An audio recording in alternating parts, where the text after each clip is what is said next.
కానీ ఒక స్ట్రైట్గా మిమ్మల్ని ప్రశ్న అడుగుతా, అంటే ఇది కొంచెం పొలిటికల్కి సంబంధించి.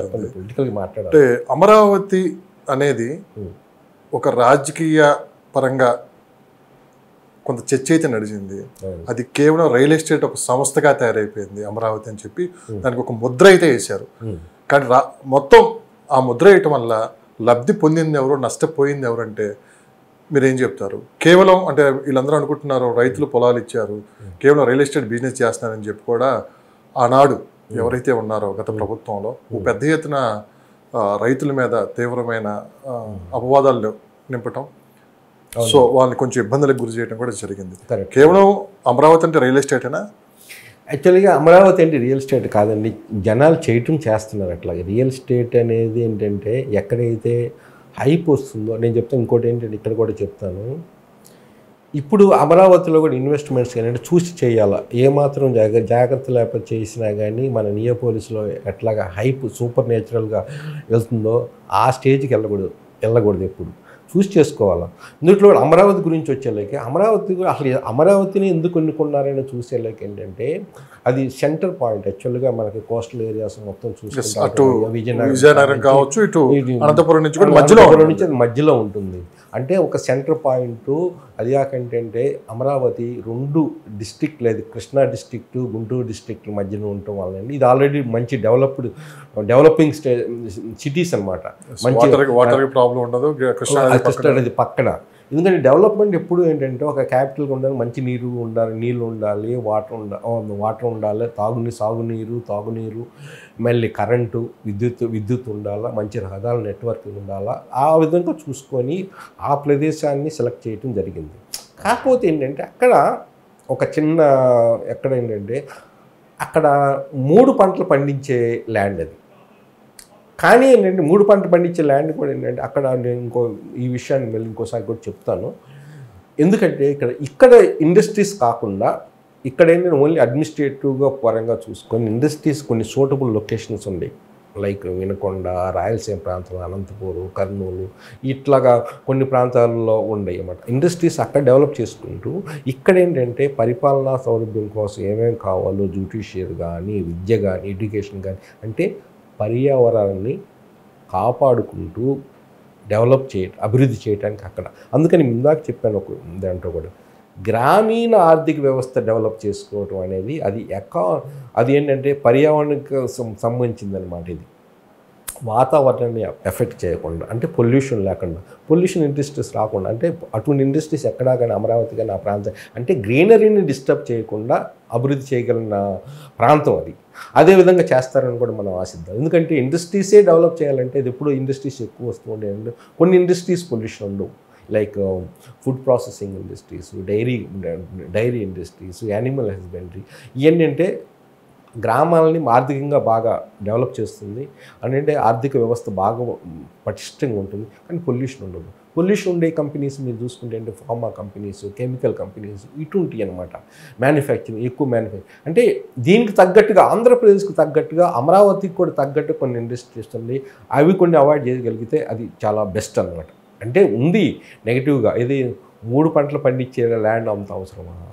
కానీ అంటే తన కాన్సెప్ట్ ఏంటంటే ఒక బ్రాండ్గా, మనకి కొత్తగా అవకాశం వచ్చింది, దాన్ని ఒక మంచి బ్రాండ్గా, ఒక మంచి వరల్డ్లోనే ఒక మంచి సిటీగా, ఒక స్మార్ట్ సిటీగా డెవలప్ చేయాలి అనే ఉద్దేశంతో అక్కడ తీసుకోవడం జరిగింది. దాని ఉద్దేశానికి కూడా ఏంటంటే వాతావరణానికి సంబంధించినవి కాకుండా మిగతాయి. అందుకని ఏంటంటే కొన్ని ఇండస్ట్రీస్ తెలంగాణకు సూటబుల్ అండి, కొన్ని ఇండస్ట్రీస్ ఆంధ్రాకి సూటబుల్. అది కూడా మనం సార్ నా పాయింట్ అదే సార్. అంటే అమరావతి అనగానే రియల్ ఎస్టేట్ అన్నారు సార్. అమరావతి కాదు, ఇంకో చోటు వైజాగ్ అనుకుందాం.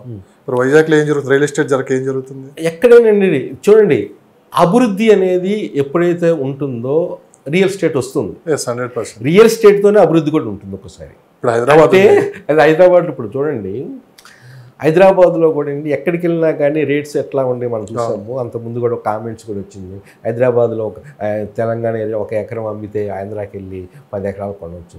ఇప్పుడు ఫ్యూచర్లో అమరావతిలో 1 ఎకరం అమ్మితే ఇక్కడికి వచ్చేసి 10 ఎకరాలు చుట్టుపక్కల దూరంగా వెళ్ళిపోయి కొనవచ్చు అనేది కూడా కాన్సెప్ట్.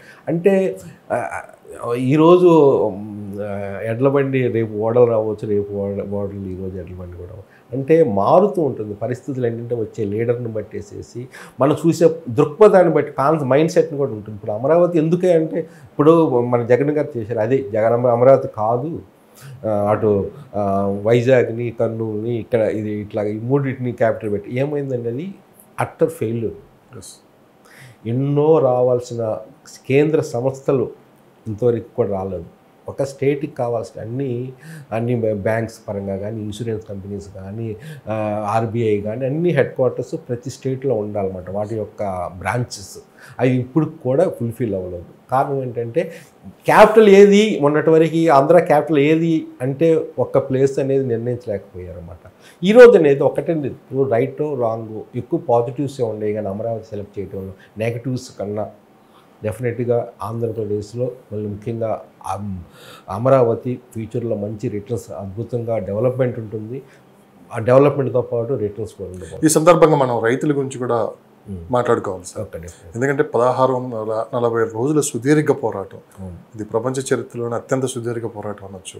అంటే రైతులు ప్రభుత్వం దగ్గర భూములు తీసుకోలే, రైతుల దగ్గరే ప్రభుత్వం ఆ రోజు భూములు తీసుకుంది. కరెక్ట్. ఓకే, వీళ్ళంతా ఇష్టపూర్వకంగా రాష్ట్రం కోసం ఇచ్చారు.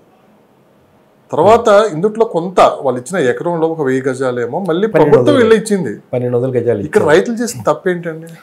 చూడండి ఒక్కటి విషయం, ఎందుకు రైతులు ఈ విధంగా ఒక 1640 రోజులు ఏకధాటిగా అదే చెప్పండి, ఎండా వాన అదే ఇది కొంచెం మళ్ళీ రాజకీయంగా పోతుంది. రాజకీయంగా నేను చెప్తాను, వాళ్ళ త్యాగాన్ని మనం చేసుకోవాలి. అదేండి, చంద్రబాబు నాయుడు గారు గుర్తించి రైతుల కష్టాలను గుర్తించుకోవడం ఏంటంటే ప్రతి ఎకరానికి 1200 గజాలు అయితే ఇవ్వటం జరిగింది. ఆయన కాన్సెప్ట్ ఏంటంటే ఈరోజు కూడా ఎక్కడైనా కానీ డెవలప్మెంట్, ల్యాండ్ డెవలప్మెంట్ ప్లాటింగ్ చేయాలంటే ఒక ఎకరం చేస్తే హెచ్ఎండి లిమిట్స్లో 2500 స్క్వేర్ యార్డ్స్ ఎట్లా వస్తాయి అంటే మొత్తాన్ని వెల్త్ క్రియేషన్ అంటే ఇదే, మొత్తాన్ని డెవలప్ చేసినప్పుడు దాని రేట్స్ ఆటోమేటిక్ పెరుగుతాయి. ఇప్పుడు ఈరోజు ప్లెయిన్గా ఉన్న ల్యాండ్ ఒక 1 crore రూపీస్ ఉన్నప్పుడు పర్ ఏకర్ ఉన్నప్పుడు దాన్ని మనం విభజించి 1200 గజాలు కూడా మోస్ట్లీ 2 crores కూడా అవుతాయి. అంటే డెవలప్ చేసినప్పుడు, అభివృద్ధి జరుగుతున్నప్పుడు, రేట్స్ పెరుగుతున్నప్పుడు అన్నప్పుడు రైతులు లాభపడ్డారా, నష్టపోయారా? నష్టపోయారు. ఎప్పుడు నష్టపోయారు చెప్పంటారు? చంద్రబాబు నాయుడు ప్రభుత్వం పోయి జగన్ గారి ప్రభుత్వం వచ్చినప్పుడు ఎలక్ట్ చేసుకుంది ఎవరండి? ఈవెన్ గుంటూరు ఆ ప్రాంతంలో కూడా చంద్రబాబు నాయుడు పార్టీని గెలిపించలా. అవును, అంటే చెప్తున్నాను, విషయం చెప్తాను, ఉన్న వాస్తవం వాస్తవం జరిగింది. అదే రైతులు చంద్రబాబు నాయుడు మళ్ళీ నమ్మలేదు. మళ్ళీ జగన్కి ఒక్కసారి ఛాన్స్ ఇవ్వమని అడుగుతున్న వల్ల కానీ మళ్ళీ చంద్రబాబు నాయుడు ఆ టైంలో గెలిపించారు.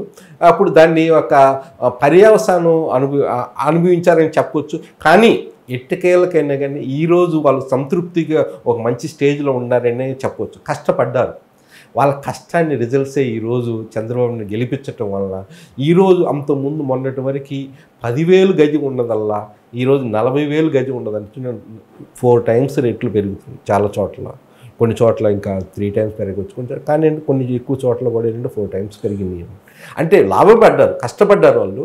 వాళ్ళ యొక్క ఆ కష్టమే మిగతా వాటికి కూడా ఏంటంటే వాళ్ళకి ఇంపల్స్ అనేది కల్పించింది, వాళ్ళకి రిజల్ట్స్ వచ్చింది నేను అనుకుంటాను.